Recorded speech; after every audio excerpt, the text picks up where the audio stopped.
Do you have a kitchen layout that just does not suit you? Well, that was the case for this customer. They inherited the kitchen with the house and it just did not work for them. So why don't we have a look at what we changed for them? So let's start with what was the most underutilised part of the kitchen, which is now the real focal point, with this wall of larder unit with their fridge, their freezer and their oven built into it, onto then their beautiful island with their downdraft Bosch hob.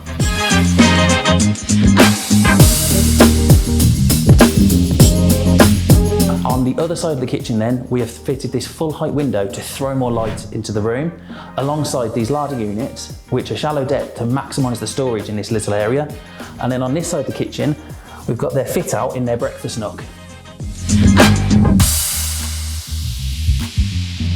The original layout was too congested when you first walked into the kitchen, and with tall cupboard looming over you. So this side has been simplified, which has made space for their TV, their sink run with their dishwasher installed, and their mitred quartz worktop.